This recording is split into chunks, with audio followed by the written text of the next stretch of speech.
আশাক পাৰ্থ ভাৰতৰ ইতিহাসতেই সৰ্ববৃহৎ যৌন কেলেংকাৰী হিচাপে এই কেলেংকাৰীৰ নাম চিহ্নিত হৈ থাকিব কাৰণ ইয়াত প্ৰায় ৩০০০ মহিলা আৰু যুৱতীৰ প্ৰসংগ জড়িত হৈ আছে মুঠ ২৯৭৬টাকৈ ভিডিঅ' ইতিমধ্যেই আৰক্ষীয়ে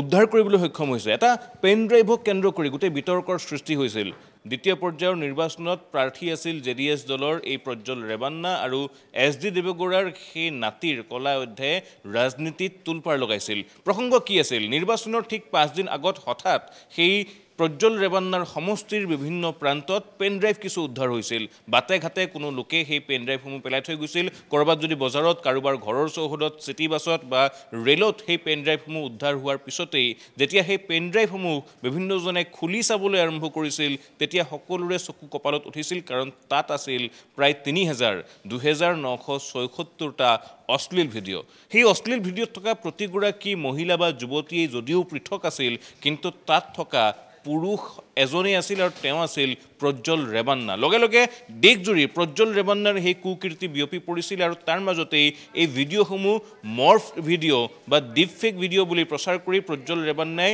নিৰ্বাচনৰ সময়ছোৱা পাৰ কৰিলে আৰু ঠিক ভোট গ্ৰহণ সম্পূৰ্ণ হোৱাৰ পিছদিনাই প্ৰজ্জ্বল ৰেবান্নাই পলায়ন কৰিছিল দেশ এৰি গুচি গৈছিল জাৰ্মানীলৈ তাৰ পিছত গোটেই বিষয়টোক লৈ বিতৰ্ক হ'ল বিভিন্ন প্ৰান্তত কথা বতৰা আৰম্ভ হ'ল চৰ্চা হ'ল যে এই ভিডিঅ'সমূহ পোহৰলৈ আহিল কেনেকৈ বা কেনেকৈ এই ভিডিঅ'সমূহ লিক হ'ল এই গোটেই প্ৰসংগটো যদি আমি চাওঁ তেন্তে ইয়াত নাম সাঙুৰ খাই পৰিছিল প্ৰজ্জ্বল ৰেবান্নাৰ প্ৰাক্তন গাড়ী চালক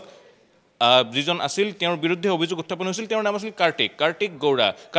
দীৰ্ঘদিন ধৰি প্ৰায় ১৫ বছৰ ধৰি প্ৰজ্জ্বল ৰেবান্নাৰ পৰিয়ালৰ অতি ঘনিষ্ঠ আছিল আৰু সেই সুবাদতেই প্ৰজ্জ্বল ৰেবান্নাৰ পৰিয়ালৰ প্ৰায় প্ৰতিটো বিষয়ৰ সৈতে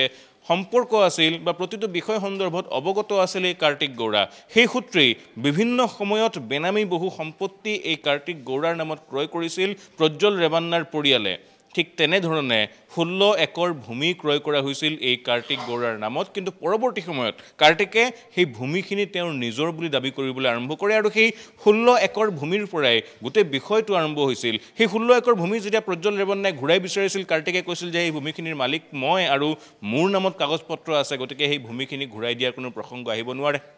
প্ৰজ্জ্বল ৰেবান্নাৰ পৰিয়ালে ভয় ভাবুকিৰে সেই ভূমি দখল কৰিবলৈ ওলোৱা বুলি তেওঁ অভিযোগ উত্থাপন কৰিলে পৰৱৰ্তী সময়ত এই বিষয়ক লৈ তেওঁলোকৰ সংঘাত বাঢ়ি গ'ল আৰু এটা সময়ত কাৰ্তিকে সেই চাকৰি এৰি দিছিল যি চালক হিচাপে তেওঁ কৰ্মৰত হৈ আছিল কিন্তু তাৰ পূৰ্বে যিহেতু প্ৰজ্জ্বলৰ সৈতে যথেষ্ট ঘনিষ্ঠ আছিল কাৰ্তিক প্ৰজ্জ্বলৰ সৈতে প্ৰতিটো মুহূৰ্ততেই কাৰ্তিকে ইফালৰ পৰা সিফাললৈ গৈছিল আৰু এক প্ৰকাৰে ছাৰ দৰে আছিল আনকি প্ৰজ্জ্বলৰ মোবাইল বা লেপটপ ইত্যাদিৰ পাছৱৰ্ড পৰ্যন্ত কাৰ্তিকে জানিছিল আৰু সেই সুবাদতেই প্ৰজ্জ্বলৰ পৰা সেই প্ৰায় ৩০০০ ভিডিঅ' প্ৰজ্জ্বলে গম নোপোৱাকৈ এটা পেন ড্ৰাইভত সুমুৱাই লৈছিল কাৰ্তিক গৌড়াই তাৰ পৰৱৰ্তী সময়ত যেতিয়া ভূমিকেন্দ্ৰিক সংঘাত আৰম্ভ হ'ল কাৰ্তিকে সেই চাকৰি এৰি দিলে আৰু তাৰ পিছত প্ৰজ্জ্বলক এক শিক্ষা দিয়াৰ উদ্দেশ্যে তেওঁ সেই ভিডিঅ'সমূহ দিছিল বিজেপিৰেই প্ৰজ্জ্বল ৰেবান্নাৰ প্ৰতিদ্বন্দ্বী আগৰবাৰ নিৰ্বাচনত বিজেপিৰ পৰা প্ৰাৰ্থিত্ব আগবঢ়োৱা এগৰাকী অধিবক্তা দেৱৰাজে গৌড়াক আৰু দেৱৰাজে গৌড়াক সেই ভিডিঅ'সমূহ দি কাৰ্তিকে কৈছিল যে কিবা প্ৰকাৰে এই ভিডিঅ'সমূহ ন্যায়ালয়ত দিয়াৰ ব্যৱস্থা কৰিব লাগে যাতে সেই যুৱতী মহিলাসকলে ন্যায় লাভ কৰে যিসকল লোক শোষিত হৈছে যিসকল লোকক প্ৰবঞ্চনা কৰা হৈছে তেওঁলোকৰ বিৰুদ্ধে যাতে ব্যৱস্থা গ্ৰহণ কৰিব পাৰে কিন্তু সেই ভিডিঅ'সমূহ ৰাজহুৱা কৰিলে কোনে তাক লৈ চৰ্চা অব্যাহত আছিল কাৰ্তিকে তেওঁ উল্লেখ কৰিছে বাৰে বাৰে যে তেওঁ কোনো কাৰণতেই দেৱৰাজে গৌড়াৰ বাদে আন কাকো সেই ভিডিঅ'সমূহ দিয়া নাই দেৱৰাজে গৌড়াই কৈছে যে কাৰ্তিকে তেওঁক অৱগত কৰিছিল কংগ্ৰেছৰ সেই সময়ৰ উপ মুখ্যমন্ত্ৰী তথা ৰাজ্যিক সভাপতিগৰাকীকো তেওঁ সেই ভিডিঅ'সমূহ দিছিল গতিকে কংগ্ৰেছৰ ফালৰ পৰা সেই ভিডিঅ'সমূহ লিক কৰা হৈছে ভিডিঅ' কংগ্ৰেছে লিক কৰক বা বিজেপিয়ে লিক নকৰক কিয় ভিডিঅ'সমূহত চাঞ্চল্যকৰ তথ্য লুকাই আছে য'ত ঘৰৰ বন কৰা মহিলাৰ পৰা আৰক্ষী বিষয়াৰ পৰা জিলা আয়ুক্তৰ কাৰ্যালয়ৰ কৰ্মচাৰীৰ পৰা পঞ্চায়তৰ কৰ্মচাৰীৰ পৰা পঞ্চায়তৰ সদস্যৰ পৰা বিভিন্ন মহিলাৰ ছবিসমূহ তাত পৰিস্ফুট হৈ আছিল আৰু প্ৰায় প্ৰতিগৰাকী মহিলাকে জোৰ জবৰদস্তি কৰি ধৰ্ষণ কৰাৰ চেষ্টা কৰিছিল বা ধৰ্ষণ কৰিছিল প্ৰজ্জ্বল ৰেবান্নাই আৰু সেই সকলো বিষয় তেওঁ মোবাইলত বা বিভিন্ন কেমেৰাত ধৰি ৰাখিছিল ভিডিঅ' ৰেকৰ্ডিং কৰি ৰাখিছিল আৰু পৰৱৰ্তী সময়ত সেই ভিডিঅ'সমূহৰ জৰিয়তেই সেই মহিলাসকলক ব্লেকমেইল কৰি পুনৰবাৰ যৌন অভিসাৰত লিপ্ত হোৱাৰ অভিযোগে প্ৰজ্জ্বলৰ বিৰুদ্ধে আৰু তাৰ পিছতেই অভিযোগসমূহ যেতিয়া ৰাজহুৱা হ'ল ভিডিঅ'সমূহ যেতিয়া ৰাজহুৱা হ'ল তেতিয়া সৰ্বত্ৰে কথাবিলাক বিয়পি পৰাৰ পিছত প্ৰজ্জ্বল পলায়ন কৰিছিল আৰু অৱশেষত প্ৰায় এটা মাহৰ অন্তত নিজ দেশলৈ ঘূৰি অহাৰ সময়তেই বিমানবন্দৰৰ পৰা সেই প্ৰজ্জ্বল ৰেৱান্নাক গ্ৰেপ্তাৰ কৰা হৈছে ইতিমধ্যে মহিলা আয়োগে এই বিষয় সন্দৰ্ভত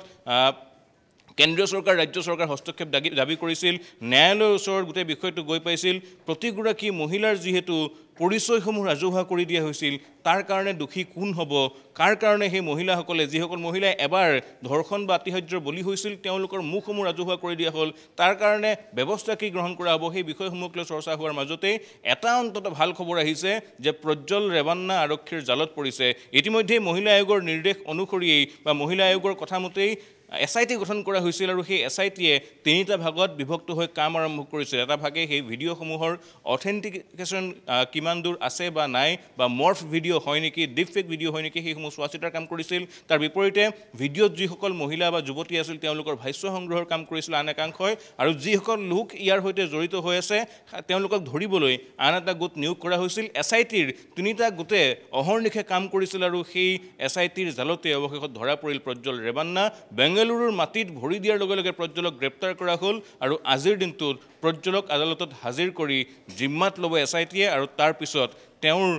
আতিশয্যৰ বুলি কিমান মহিলা হৈছিল কোন কোন মহিলাৰ সৈতে তেওঁ আৰু অপকৰ্ম কৰিছিল আৰু কৰবাৰ ভিডিঅ'সমূহ আছে নেকি বা অন্যান্য যিসমূহ অভিযোগ উত্থাপিত হৈছে মাটিৰ কাৰণে বিভিন্নজনক ভয় ভাবুকি দিয়া বা সা সম্পত্তি বিভিন্নজনৰ পৰা কাঢ়ি লোৱা সেই বিষয়সমূহ সন্দৰ্ভত তদন্ত হ'ব আৰু তদন্তৰ পিছতে পোহৰলৈ আহিব আচলতে ক্ষমতাৰ কাৰণে বা সেই যৌন অভিসাৰ পূৰণ কৰিবৰ কাৰণে কিমান তললৈ গৈছিল প্ৰজ্জ্বল ৰেৱান্না যাৰ ককাকে দেশখন শাসন কৰিছিল এজন প্ৰধানমন্ত্ৰী আছিল সেই প্ৰধানমন্ত্ৰীৰ নাতিয়েকৰ এই কলা অধ্যায় এই কুকীৰ্তিয়ে সকলোকে ভাবিবলৈ বাধ্য কৰিছিল যে মানুহ কিমান তললৈ যাব পাৰে বা মানুহৰ কিমান আখৰিক তৃপ্তি লাভ কৰিব পাৰে কিন্তু সকলোৰে মুখত স্বস্তি অৱশেষত প্ৰজ্জ্বলৰ গ্ৰেপ্তাৰৰ পিছত পাৰ্থ নিশ্চয় ধন্যবাদ জ্ঞাপন কৰিছোঁ বনজিৎ এক গুৰুত্বপূৰ্ণ বিষয়ৰ এক শেহতীয়া তথ্য আপুনি দৰ্শকসকলৰ বাবে জনাইছে আৰু এনেধৰণে এইজন প্ৰজ্জ্বল ৰেৱান্নাৰ কুকীৰ্তি সৰ্বত্ৰ ৰৌজাল বৌজাল হৈ গৈছিল আৰু প্ৰজ্জ্বল ৰেৱান্নাক শেহতীয়াকৈ SITয়ে গ্ৰেপ্তাৰ কৰিছে বেংগালুৰু এয়াৰপৰ্টৰ পৰা আৰু তেওঁৰ বিৰুদ্ধে যিসমূহ অভিযোগ আছে সেই অভিযোগৰ ভিত্তিত তেওঁক গ্ৰেপ্তাৰ কৰা হৈছে পৰৱৰ্তী সময়ত তেওঁক স্বাস্থ্য পৰীক্ষাৰ পিছতে হাজিৰ কৰোৱা হ'ব আদালতত আৰু পৰৱৰ্তী খবৰ আমি NKTV দৰ্শকসকলক জনাই যাম